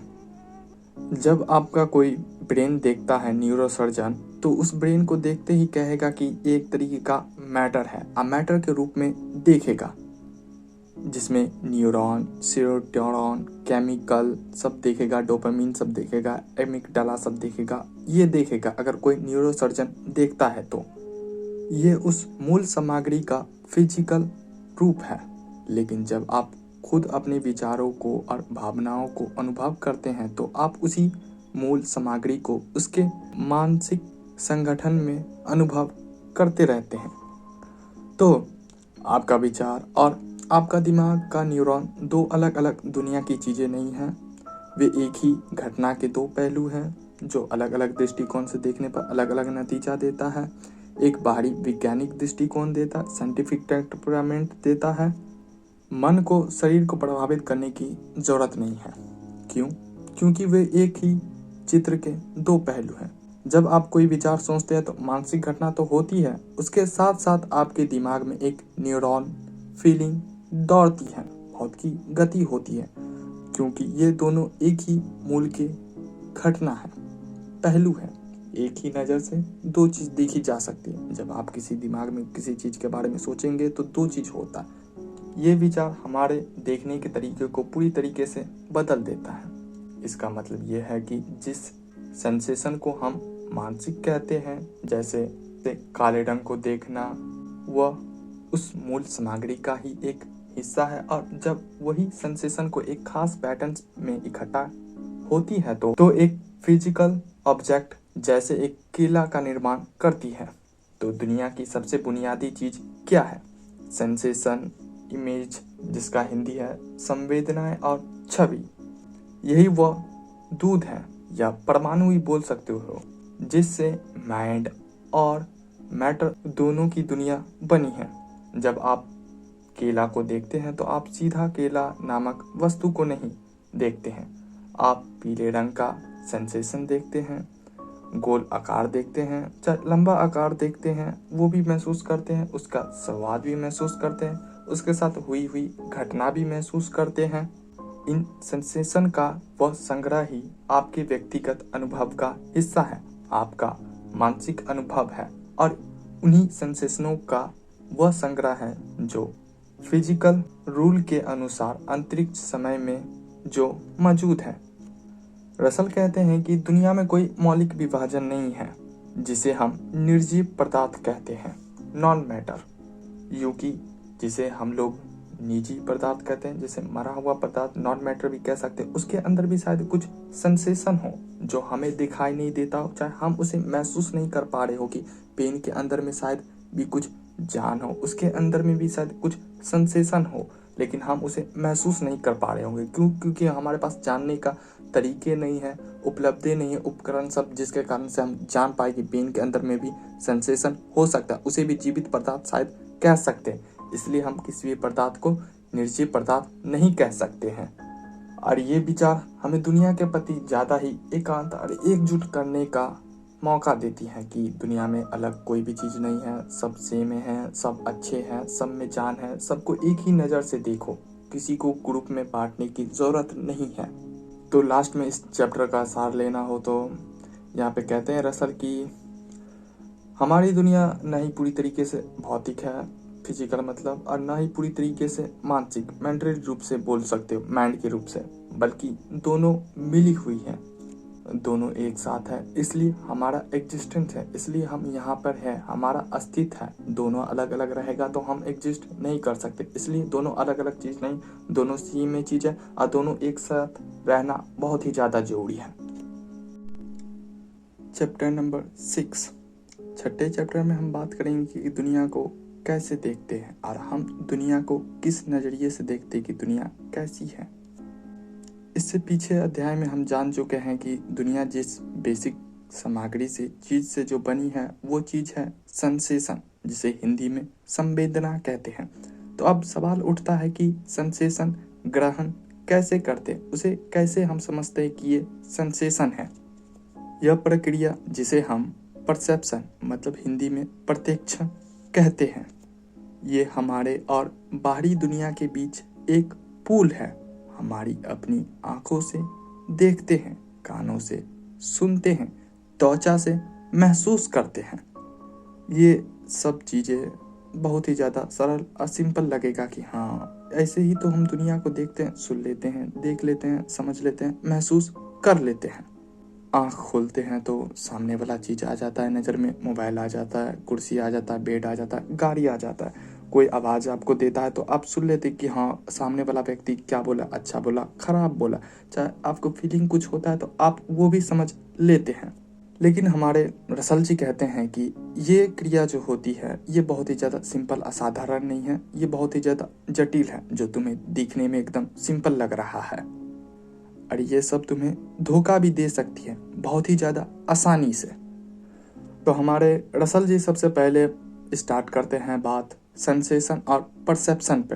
हिंदी में इसका मतलब है संवेदना और प्रत्यक्षण। इसमें एक बहुत ही ज़्यादा जरूरी अंतर बताते हैं। सेंसेशन जो है वो रॉ डाटा है, मतलब कच्चा डाटा है जो हमारे सेंस ऑर्गन के द्वारा जानते हैं। जब कोई सूर्य की रोशनी या प्रकाश आपकी आंखों की रेटिना पर पड़ती है तो एक सेंसेशन पैदा होती है। जब ध्वनि की तरंगे आपके कानों तक पहुंचती है और कान के पर्दा से टकराती है तो एक तरीके का सेंसेशन पैदा होता है। और ये सेंसेशन अपने आप में ज्ञान नहीं है, नहीं बोल सकते हो इसको, ये पूरी तरीके से नकली है, जिसे रॉ डाटा मतलब कच्चा डाटा भी बोल सकते हो या कच्ची जानकारी भी। जरूरी क्या है? परसेप्शन। परसेप्शन तब होता है जब हमारा दिमाग वो सभी कच्चे डाटा को या कच्चे सेंसेशन को अच्छे से व्यवस्थित कर लेता है अपने दिमाग में और उन्हें हमारे पास्ट के अनुभवों से और हैबिट के साथ लिंक करता है। जैसे कि आप सिर्फ पीला रंग की सेंसेशन नहीं देखते, आप एक केला का परसेप्शन करते हैं। पीला रंग का परसेप्शन करने में पीला रंग का सेंसेशन के साथ साथ आपके ब्रेन में केला का शेप, आकार भी आता है, उसका स्वाद भी आता है, टेस्ट, और उसकी कुछ यादें भी आती हैं। केला शब्द के साथ ये सभी चीज़ें लिंक होती है कि हाँ केला ऐसा होता है। इसलिए ये समझना बहुत ही ज़्यादा ज़रूरी है कि हम दुनिया को वैसे नहीं देखते जैसी वो है, सीधा सीधा रूप में नहीं देखते, बल्कि हम उसे वैसे देखते हैं जैसा मेरा पास्ट का एक्सपीरियंस हुआ होगा, अतीत में जो हुआ होगा उस नज़रिए से देखते हैं। जैसा तुम चश्मा लगाए होगे वैसा तुम देखोगे, चश्मा का कलर जैसा होगा उस हिसाब से नज़र में आएगा। और वो चश्मा का क्या है, वो चश्मा है तुम्हारा पास्ट का, मतलब अतीत का। हमारा दिमाग लगातार खाली जगहों को भर रहा होता है, वह पैटर्न बना रहा होता है और सेंसेशन सब जो है एक सार्थक कहानी के रूप में पिरोती है, कहानी स्टोरी बनाने लगता है। आपने ऑप्टिकल एल्यूजन के बारे में सुना होगा चाहे देखा होगा, जहाँ पे आपको वो चीज़ दिखाई देती है जो असल में है ही नहीं। किसी चीज़ का आकार गलत नज़र आ सकता है, लग सकता है, ये एक तरीके का एल्यूजन है जो है नहीं लेकिन तुम्हें लगा होगा, उसे ही बोला जाता है ऑप्टिकल एल्यूजन।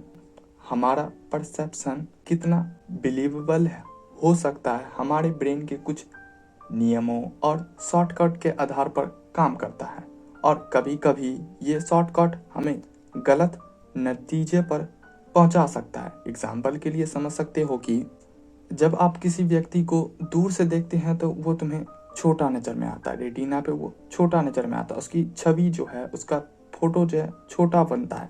लेकिन आपका ब्रेन ये नहीं कहता कि वो इंसान भूटा होगा, बौना होगा, चाहे छोटा होगा, नहीं। आपके दिमाग को मालूम है, आपका अनुभव को मालूम है कि हाँ व्यक्ति दूर से छोटा ही दिखाई देता है। लेकिन इसी को सेंसेशन की व्याख्या की जाए, सेंसेशन पे लिया जाए तो सेंसेशन सीधा सीधी बोल देगा कि वह छोटा है, लेकिन आपका परसेप्शन बोलेगा कि नहीं, वह व्यक्ति छोटा नहीं है, वो अभी दूर में है इसलिए छोटा नजर आ रहा है।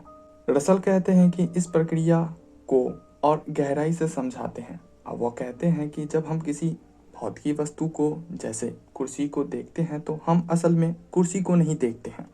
कुर्सी तो अपने आप में एक जटिल भौतिक प्रक्रिया है, परमाणुओं का एक समूह है जो हम देखते हैं। वह कुर्सी से हमारी आंखों तक आने वाली प्रकाश के कारण पैदा होती है जो सेंसेशन है। और यह सेंसेशन सिर्फ उस कुर्सी पर ही नहीं बल्कि बीच के मध्य जैसे हवा, रोशनी और हमारे खुद के सांस, ऑर्गन और नर्वस सिस्टम की स्थिति पर भी निर्भर करती है। अगर कमरे में रोशनी कम हो तो कुर्सी अलग दिख सकती है। मतलब सीधा सीधी ये है कि ये बहुत कुछ पर निर्भर करती है सेंसेशन। जैसे हवा सब चलेगा तब तुमको कुछ और भी सुना सकता है, तेज हवा चले तो रोशनी के कारण कुछ का कुछ भी दिखा दे सकता है। ये बता रहे हैं परसेप्शन और सेंसेशन में। उसी को एग्जाम्पल को कंटिन्यू करें तो अगर आप रंगीन चश्मा पहने हो तो वो कुर्सी तुम्हें कुछ और रंग का दिखाई दे सकती है। इससे ये भी मतलब निकलता है कि हर व्यक्ति का परसेप्शन जो है अलग अलग हो सकता है। हम सब लोग एक ही फिजिकल वर्ल्ड में रहते हैं, लेकिन हम सब अपनी अपनी परसेप्शन से दुनिया को जीते हैं और देखते हैं, जो कुछ कुछ मामलों में अलग होती है। ये हमें ये भी सिखाता है कि हम जैसा चीज़ों को देखते हैं हमेशा वही सही नहीं हो सकता। सामने वाला व्यक्ति भी सही हो सकता है और तुम भी सही हो सकते हो। ये भी सिखाता है कि हमारी अपनी आंखों पर हमेशा 100% भरोसा नहीं करना चाहिए। अब मैं कहूँगा कि किसी भी चीज़ पे किसी भी व्यक्ति पे 100% विश्वास नहीं करो तो बेहतर है, चाहे हम रहे चाहे तुम अपने आप खुद क्यों ना रहो। क्योंकि हो सकता है जो जिसे तुम सच्चाई मान रहे हो असल में वो तुम्हारी व्याख्या हो, तुम्हारा पास्ट का एक्सपीरियंस सब हो, तुम्हारा चोचलेपंती हो, चाहे तुम ही चश्मा कुछ ऐसा लगाए हो। इसलिए जब दो व्यक्ति बात करते हैं और दोनों झगड़ा करने लगते हैं तो हो सकता है कि दोनों व्यक्ति अपनी अपनी जगह पे सही भी हो सकता है, गलत भी हो सकता है। दोनों अपना परसेप्शन से आ रहा होगा, सेंसेशन से आ रहा होगा, पास्ट चोचलेपंती से आ रहा होगा। इसलिए वो भी सही हो सकता है, तुम भी सही हो सकते हो। इसलिए ज़्यादा उछलने की ज़रूरत नहीं है। यही नोट इस चैप्टर से लेना हो तो ले सकते हो। 8वां चैप्टर में हम बात करेंगे यादों के ऊपर में, स्मृति के ऊपर में, मेमोरी के ऊपर में कि हाँ ये क्या चीज़ है। इसका थोड़ा वैज्ञानिक दृष्टिकोण जानने की कोशिश करेंगे, साइंस के रूप से जानने की कोशिश करेंगे कि मेमोरी होती क्या है। परसेप्शन और सेंसेशन और यादों का एक मिला जुला रूप है।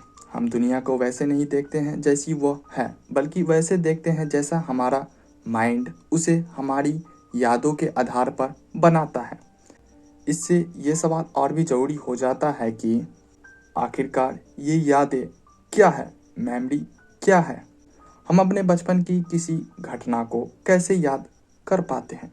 कल रात आपने जो खाना खाया था, कल रात उससे जो बात किए थे, कल जो घूमे थे, वो कैसे आपको पता चलता है? रसल कहते हैं कि यादें माइंड का विश्लेषण के लिए सबसे ज़्यादा इम्पॉर्टेंट पॉइंट स्तंभ बोल सकते हैं, क्योंकि यही हमें समय के पार देखने की क्षमता देती है। यही हमारे पास्ट से लिंक कराती है और हमारे स्वयं का एहसास कराती है कि तुम एग्जिस्ट करते हो, तुम हो, तुम्हारा अस्तित्व है, तुम कुछ व्यक्ति हो, तुम्हारे पास्ट का एक्सपीरियंस सब है। तो रसल इसमें बात करेंगे, वैज्ञानिक दृष्टिकोण से और फिलोसफिकल रूप से समझाने की कोशिश करेंगे। तो रसल फिर से उसी बात को दोहराते हैं कि हमारे ब्रेन में यादें कोई एक ऐसी फाइल में रखी नहीं जाती है, चाहे कोई सॉफ्टवेयर चाहे हार्डवेयर नहीं है कि तुम ये चीज़ एग्जिस्ट करता है, हाँ ये तुम्हारा मेमोरी है, ये तुम्हारी याददाश्त है, ये सब ऐसा कुछ चोचलेपंती नहीं है। रसल कहते हैं कि यादें कोई चीज़ नहीं है बल्कि एक प्रक्रिया है। जब आप किसी घटना को याद करते हैं तो आप ब्रेन के किसी कोने में रखी उस घटना की रिकॉर्डिंग नहीं चला सकते कि हाँ ब्रेन के उस कोना में वो पिछले साल वाला मेरा रिकॉर्डिंग होगा, निकाल निकाल निकाल, चाहे उस दिन ना जो ब्रेकअप करके दिया था उस वाला निकाल, नहीं तो उस दिन ना जो झगड़ा हुआ था उस वाला रिकॉर्डिंग निकालो। ऐसा कोई रिकॉर्डिंग नहीं है, बल्कि आपका दिमाग प्रेजेंट में उस घटना से संबंधित कुछ इमेज और भावनाओं को फिर से पैदा करता है। जैसे एग्जाम्पल लेना हो तो कि आप मान लीजिए पिछले जन्मदिन को याद कर रहे हैं कि हाँ पिछले साल बर्थडे अच्छा किए थे, पिछले साल का जो केक जो था वो मस्त था, तो आप पूरे तरीके से याद नहीं कर सकते हैं कि हाँ ऐसा बनाए थे, ये चीज़ किए थे, ये स्टेप लिए थे, ये इस कोना से एंगल में काटे थे, ऐसा कुछ नहीं ये याद कर सकते हो, बल्कि थोड़ा थोड़ा याद आएगा, थोड़ा थोड़ा धुंधलापन सा रहेगा कि हाँ ऐसा ऐसा हुआ था। चाहे कुछ अच्छी घटना हो गई होगी, चाहे नया कोई दोस्त मिल गया होगा, चाहे नई दोस्ती नहीं मिल गई होगी जिसके साथ तुम पहली दफ़ा डेट कर रहे होगे तो शायद कुछ हो गया होगा, तो वो चीज़ कहीं तुमको याद आ सकता है कि हाँ पिछले बार मेरे बर्थडे पे ये हुआ था। और यही इमेज जो है, यही जो चित्र जो तुम्हारे पास आ रहा है, इमेज या इमोशन सब जो आ रहा है, वही तुम्हारी याद है, मेमोरी है। रसल कहते हैं कि यादों की मेमोरी की दो मुख्य प्रकार हैं, तो समझते हैं कि क्या है।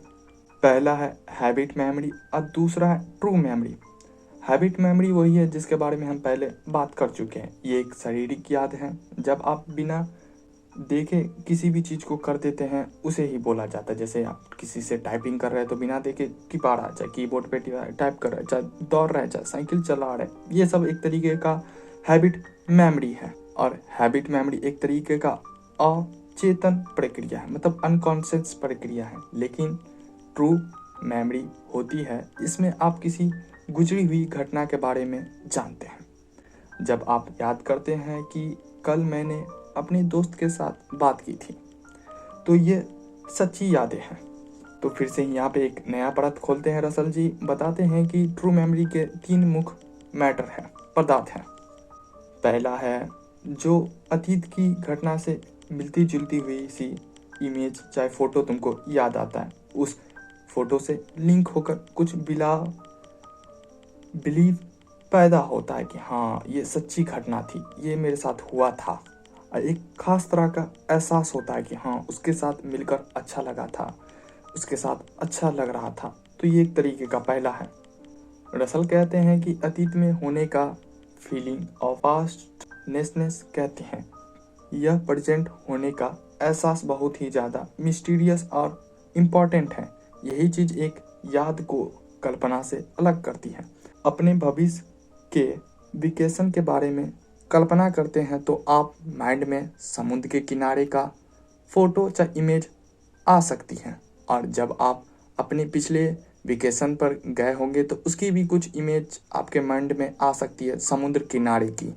दोनों ही मामलों में छवि याद आएगी, फोटो इमेज याद आएगा समुद्र किनारे का। अगर गए होगे तो भी कि हाँ पिछले साल गए थे तो समुद्र किनारे बैठे थे, चाहे जाने वाले होगे तो भी तुम्हें एक ही चीज़ याद आएगा कि हाँ समुद्र किनारे बैठेंगे। लेकिन याद करते समय आपको एहसास होता है कि हाँ ये हो चुका है। और ये एहसास तर्क के जरिए से, लॉजिक के जरिए से नहीं आ सकता। ये सीधा सीधा अनुभव करोगे तब ये तुम जान पाओगे। जैसे कि दूसरा एग्जांपल लेना हो तो ये ले सकते हो कि तुम अपनी प्रेमी या प्रेमिका के साथ पहली दफ़ा घूमने गए थे, खूब मज़ा वजा आया था, पिक्चर उक्चर देखे थे, पॉपकॉर्न खाए थे, आइसक्रीम खाए थे, गुपचुप भी खा लिए, पसंद होता है, खा लिए। हाँ ये पिछले डेट पर तुम करके आए हो। चाहे अब दूसरा एग्जांपल ये इसी में जोड़ो कि तुम सोचो कि पहले डेट पर जाने वाले हो, उस समय भी तुम यही सोचे हो कि मूवी जाएंगे, देखेंगे, पॉपकॉर्न खाएंगे, अलाई बकर खाएंगे और गुपचुप भी खाएंगे। लेकिन पहला वाला तुमको एहसास, अब फीलिंग होगा कि हाँ मज़ा तो आया था, अच्छा तो लगा था। तो ये फीलिंग ही बहुत ही ज़्यादा इम्पॉर्टेंट है। यही बोलते हैं कि ये तर्क के जरिए से, लॉजिक के जरिए से नहीं आ सकता है। रसल का मानना है कि यह एहसास हमारी यादों के प्रणाली का एक बुनियादी हिस्सा है। इसके बिना हम प्रेजेंट और इमेजिनेशन में भेद नहीं कर सकते, डिफरेंशिएट नहीं कर सकते हैं। इसी तरह याद के साथ बिलीव भी लिंक होता है। हमें विश्वास होता है कि जो फोटो हमारे माइंड में है वो किसी वास्तविक घटना की प्रतिनिधित्व करती है। लेकिन क्या हमारी यादें भरोसेमंद है? तो रसल का जवाब आता है नहीं, हमारी यादें हमेशा भरोसेमंद नहीं होती है। क्यों? क्योंकि ये कोई रिकॉर्डिंग नहीं है कि भूतनी के नितन तुम चला दिए। वे हमेशा बदलती रहती है, वो हर बार पुनः निर्मित होती है। इसलिए यादें गलत भी हो सकती है, क्योंकि हमारी जो पास्ट की जो लाइफ हो जो होती है, उसकी इमोशन सब, उसकी डिजायर सब और उसकी हैबिट सब जो है वो सब कुछ रंग देता है। कल कुछ थे, आज तुम कुछ और हो, ये सभी चीज़ें भुला देती हैं। क्योंकि हम किसी भी घटना को उस तरीके से याद करते हैं जैसा हम देखना चाहते हैं कि हाँ उसके साथ थे तो ये चीज़ करने में मज़ा आया था। लेकिन आरो चीज़ को तुम इग्नोर कर देते हो, चाहे उसको जो खराब लगा उसको तुम इग्नोर करते होगे। जो तुम याद करना चाहते हो वही याद करते हो। इसलिए यादें हमेशा सही नहीं हो सकती। जैसे कि इसमें एग्जाम्पल देते हैं फॉल्स मेमोरी के बारे में। फॉल्स मेमोरी में होता क्या है कि कुछ ऐसी घटनाएं नहीं हुई रहती, लेकिन फिर भी व्यक्ति उसे सच मानता है कि हाँ मेरे साथ ऐसा हुआ था, वो मेरे साथ तो घूमी थी, चाहे उतना मज़ा आ गया था, चाहे उतना पैसा हम कमा लिए थे, इतना अच्छा काम हम सीख लिए थे, इतना पढ़ने में अच्छे थे। ये सब फॉल्स मेमोरी होगा, उसमें उसको वो सच मानते आ रहा है। इसलिए मेमोरी हमेशा सही नहीं हो सकती तुम्हारी। इसलिए शॉर्ट नोट लेना हो तो इस चैप्टर से ले सकते हो कि हमारी यादें उतनी अच्छी नहीं रहती है, वो हमेशा बदलती रहती हैं। लेकिन याद को हमेशा छोड़ ही नहीं देना है, क्योंकि याद बहुत ही ज़्यादा जुड़ी है। ये इससे ही तुम्हारा अस्तित्व है, ये तुम्हारी लाइफ का बहुत ही ज़्यादा इंपॉर्टेंट चीज़ है। और ज्ञान के लिए सबसे ज़्यादा जरूरी है कि तुम्हारी यादें बनी रहें। इसलिए रसल कहते हैं कि इसे आलोचनात्मक रूप से देखो, हमेशा क्वेश्चन करते रहो, आप पूछते रहो कि ये मेरे डर या लालच की वजह से तो नहीं है भूतनी का निधन, चाहे उसकी फीलिंग इमोशन की वजह से नहीं है कि हम फॉल्स मेमोरी अपने आप में बना ली है। थोड़ा सा सोचो समझो, बस यही था 7वां चैप्टर। चैप्टर नंबर 8वां। इस चैप्टर में हम बात करेंगे शब्द और भाषा के ऊपर में कि शब्द क्या है, शब्द के पीछे की सच्चाई जानेंगे। अब भाषा के ऊपर में चर्चा करेंगे कि भाषा क्या है, अब भाषा कैसे जन्म लेती है, अब भाषा का क्या इम्पोर्टेंट सब है, आइए हमें जाल में क्यों फंसा रहा है शब्द के बीच में और भाषा के बीच में। लेकिन एक ऐसी चीज़ है जो इंसान के माइंड को जानवरों से सबसे अलग और शक्तिशाली बनाती है, और वो है भाषा और शब्द का इस्तेमाल। हम शब्दों से सोचते हैं, सपने देखते हैं, योजनाएं बनाते हैं और संवाद करते हैं, बातचीत करते हैं, अपनी भावनाओं को रखते हैं। वर्ड जो है, सेंटेंस जो है, हमारी मानसिक ब्रह्मांड की मुद्रा है। लेकिन ये शब्द क्या है, भाषा क्या है, उनका अर्थ कहाँ से निकलता है कि हाँ ये चीज़ है तो यही चीज़ होगा। क्या हम पेन शब्द बोलते हैं तो क्या पेन शब्द में ऐसा जादू है कि असली का पेन से लिंक हो जाता है कि हाँ वैसा पेन होता है? रसल कहते हैं कि हमारे ज़्यादातर विचार जो है और जो कॉम्प्लेक्स और जटिल विचार जो है वो शब्दों के बिना असंभव है। अगर शब्द नहीं होगा तो वो हम कर भी नहीं सकते। इसलिए हम लोग को शब्द और भाषा के पीछे के मीनिंग को जानना बहुत ही ज़्यादा ज़रूरी है, उसके पीछे कोई सच जानना बहुत ही ज़्यादा ज़रूरी है। रसल कहते हैं कि जब एक बच्चा पहली बार दूध शब्द का दूध की बोतल के साथ लिंक करना सीखता है तो वह भाषा की दुनिया में अपना पहला कदम रखता है। यहाँ दूध शब्द उस सेंसेशन और एक्सप्रेशन का प्रतीक बन जाता है जो उसे दूध पीते समय होता है। रसल के हिसाब से शब्दों का अर्थ दो तरह से बनता है, जिसका पहला अर्थ होता है मीनिंग बाय डेफिनेशन, जिसका हिंदी अर्थ है कि परिभाषा द्वारा, और दूसरा होता है मीनिंग बाय एक्वेटेंस, जिसका हिंदी अर्थ होता है अनुभव के द्वारा। हम लोग ज़्यादातर शब्द परिभाषा के द्वारा सीखते हैं, मतलब कि मीनिंग बाय डेफिनेशन के द्वारा हम ज़्यादातर शब्दों को सीखते हैं और लैंग्वेज को किसी भी तरीके का सीखते हैं। जैसे आपको जेब्रा का मतलब नहीं मालूम हो तो मैं आपको बता सकता हूँ कि जेब्रा एक अफ्रीकी जानवर है जो घोड़ा जैसा दिखता है और जिस पर काली सफ़ेद रेखाएं होती हैं। यहाँ पर आपने घोड़ा, लाइन जैसे पहले से ज़्यादा शब्द के आधार पर जेब्रा का मतलब सीखे कि हाँ, पहले हमको कुछ शब्द मालूम था, घोड़ा का मतलब, लाइन का मतलब, काला का मतलब, और उसके बाद कुछ आपको बताया गया, उसके बाद आप सीखे कि हाँ जेब्रा कैसा होता है। यही होता है मीनिंग बाय डेफिनेशन।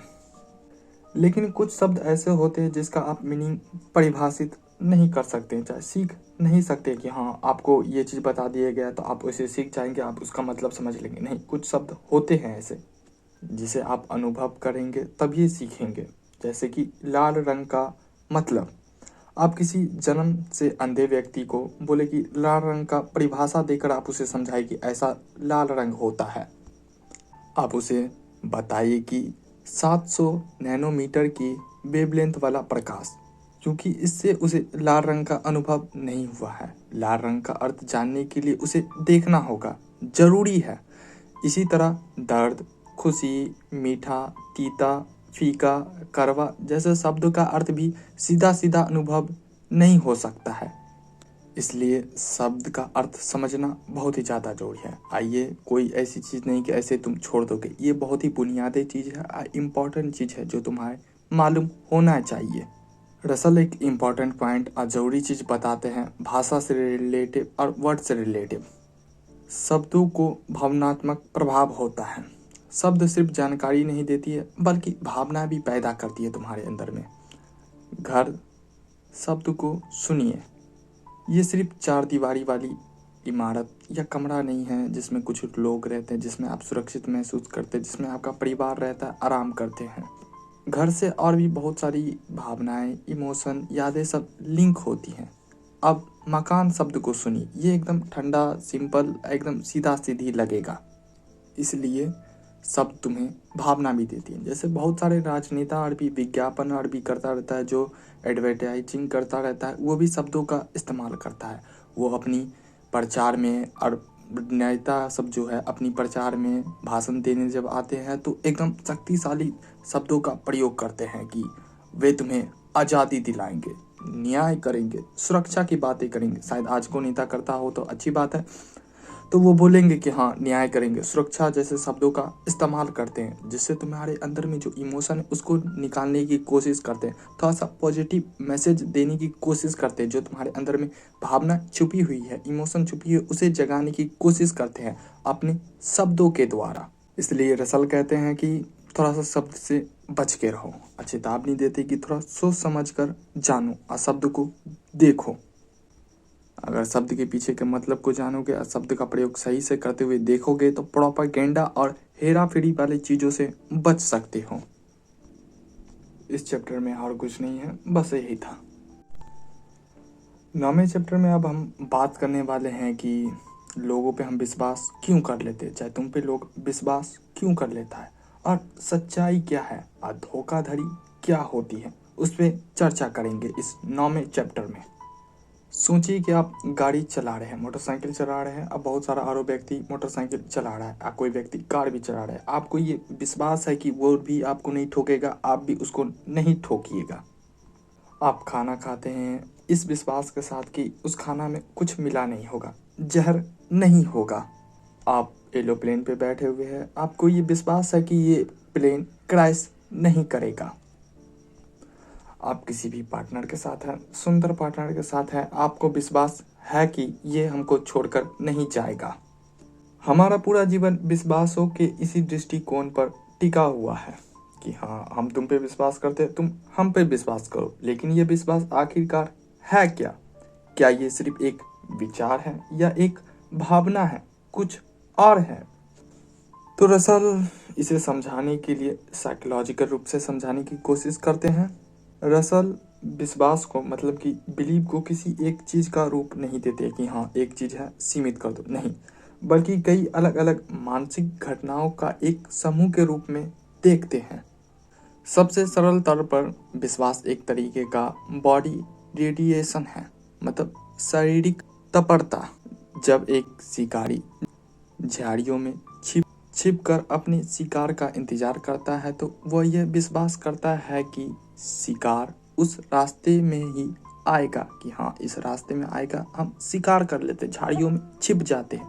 ये विश्वास उसके विचारों में नहीं बल्कि उसकी तनी हुई मांसपेशियों में भी, उसकी एकांतता में और हमला करने के लिए उसकी शारीरिक तैयारी में झलकती है। उसका पूरा बॉडी का स्ट्रक्चर शेप सब ऐसा बन जाता है कि हाँ वो आने वाला है, एकदम बैठ जाता है, आप बोलता है कि मारेंगे भूतनी का नेतन। इसी तरह जब आप दरवाजे की तरफ आगे बढ़ते हैं तो आपको ये विश्वास होता है कि हाँ दरवाज़ा खुल जाएगा कुंगी से, चाहे दूसरा कोई दरवाज़ा खोल देगा। ये आपको विश्वास होता है कि हम उसके पास जाएंगे, अभी मेरा बुरा समय चल रहा है तो वो मेरा सपोर्ट करेगा, मेरी बातों को समझेगा। चाहे ये विश्वास भी हो सकता है कि मेरे पास पैसा का कमी है तो सामने वाला दे देगा। और ये विश्वास आपके शारीरिक हरकतों में शामिल है, आपको इसके बारे में सोचना नहीं होता है। इंसानों में विश्वास ज़्यादातर जटिल रूप ले लेता है क्योंकि हमारे पास भाषा है, छवि है। जब मैं कहता हूँ कि मुझे विश्वास है कि कल बारिश होगी तो इसका क्या मतलब निकलता है? बटर रसल के अनुसार मेरे माइंड में बारिश से संबंधित कुछ छवि या इमेज सब होगा कि हाँ काले बादल है, बारिश के कुछ बूंदें झलक गई, और इन प्रतिबिंब और छवियों और फोटो के साथ साथ एक खास तरह का एहसास, फीलिंग होता है और लिंक हो जाता है सब। तब उसके बाद बोलते हैं कि हाँ बारिश हो सकती है, और तुम इसको खारिज भी नहीं कर सकते हो, मना भी नहीं कर सकते, क्योंकि तुम्हारे पास पास्ट का एक्सपीरियंस होगा कि हाँ ऐसा होता है तो बारिश होता है। इसके विपरीत में डिसबिलीव का एहसास भी होता है, फीलिंग भी तुम्हें महसूस होता है, और ये शक ही दोनों तरह की बीच का संघर्ष बनता है, हिचकिचाहट बनता है। अब आते हैं सबसे जरूरी सवाल पर कि विश्वास ट्रू कब होता है और फॉल्स कब होता है। तो रसल इसे कॉरेस्पॉन्डिंग थ्योरी और एक ट्रूथ का समर्थन करते हैं।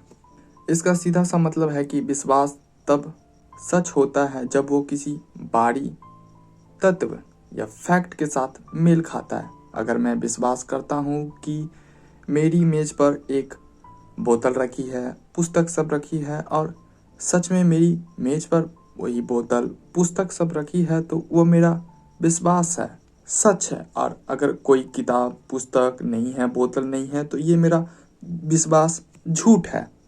ये बहुत ही ज़्यादा सीधा लग सकता है, लेकिन इसकी गहराई में जाओगे तो काफ़ी ज़्यादा जटिल है। तथ्य है क्या, मतलब एविडेंस है क्या? एविडेंस दुनिया की वह हिस्सा है जो हमारे विश्वासों से स्वतंत्र रूप से मौजूद होता है, हमारे विश्वासों से स्वतंत्र रूप से मौजूद होता है। सच हमारे माइंड में नहीं बल्कि दुनिया में होता है। हमारे विश्वास सिर्फ उस पर सच का एक आईना या नक्शा बनाने की कोशिश करता है। कभी कभी वह आईना साफ होता है, सच्चा विश्वास, और कभी कभी वह धुंधला या टेढ़ा मेढ़ा हो सकता है, चाहे धुंधला दिखाई दे सकता है, तो वो झूठा एहसास है। ये समझना बहुत ही ज़्यादा जरूरी है क्योंकि यह हमें सिखाता है कि किसी भी के पे विश्वास करना बहुत ही ज़्यादा जरूरी है, लेकिन सच के पैमाने पर। रसल कहते हैं कि बहुत से लोग बहुत मजबूती से झूठ बोलने में विश्वास करते हैं। किसी विश्वास को सच होने का एकमात्र पैमाना ये नहीं है कि क्या वह वास्तविक से मेल खाता है, ये नहीं है। इसके लिए हम सबूत की ज़रूरत होती, एविडेंस मांगा जाता है। इसलिए हमारे अपने बिलीव को समझना चाहिए, उसे परखना चाहिए, उसे कसौटी पे कसना चाहिए और थोड़ा सा तार्किक, लॉजिक और साइंटिफिक वैज्ञानिक दृष्टिकोण से देखकर किसी भी चीज़ पर बिलीव करना चाहिए। चैप्टर नंबर 10वां और लास्ट है कि इसमें हम बात करेंगे विल पावर के बारे में, मतलब इच्छा शक्ति के ऊपर में, और थोड़ा सा फिर से बात करेंगे इमोशन, भावनाओं आदि के बारे में। अब हम माइंड के दो सबसे ज़्यादा शक्तिशाली और अक्सर गलत समझे जाने वाले चीज़ों के ऊपर में बात करने वाले हैं। इमोशन मतलब कि भावनाएं, और विल पावर मतलब कि इच्छा शक्ति।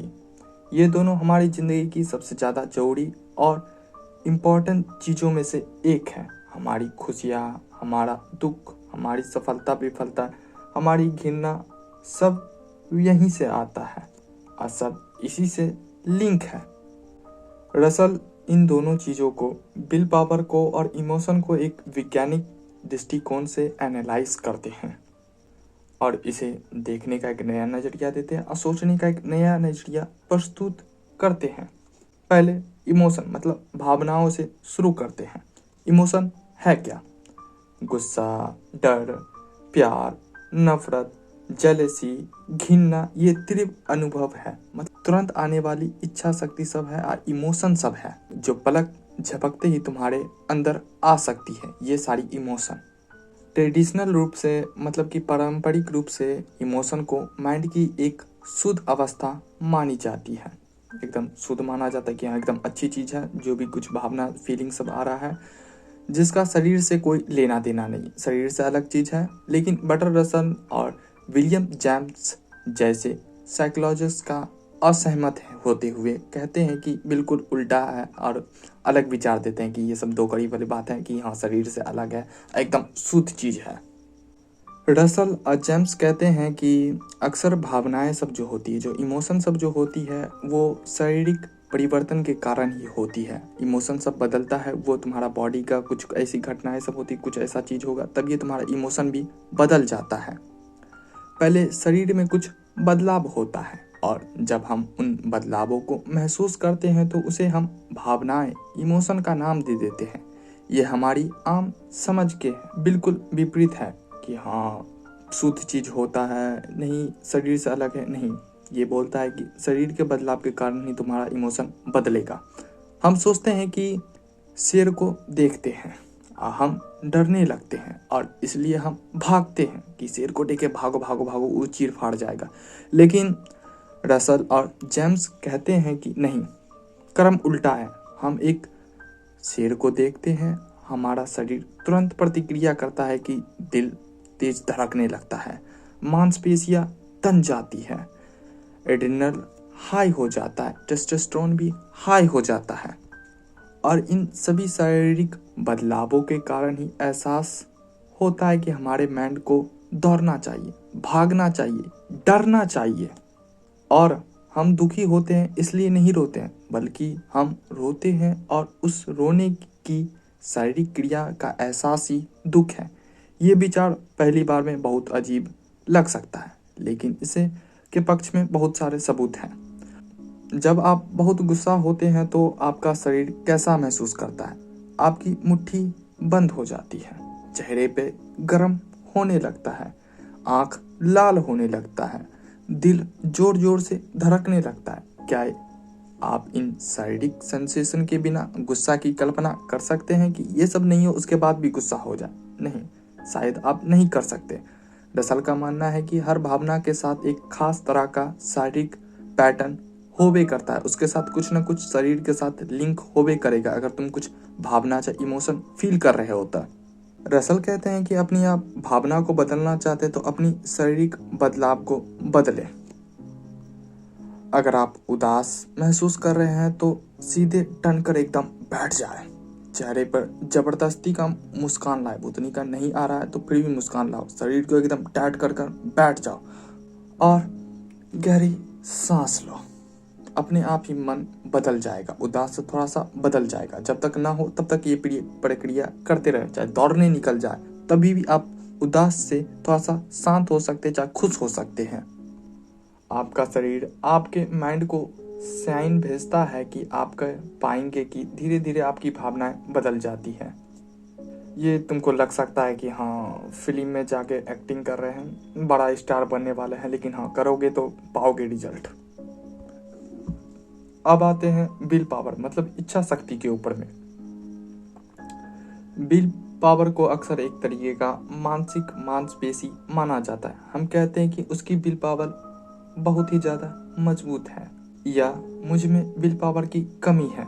हम इसे एक ऐसी मिस्ट्री या शक्ति मानते हैं जो हमें मुश्किल काम करने या प्रलोभन को सामने करने में मदद करती है।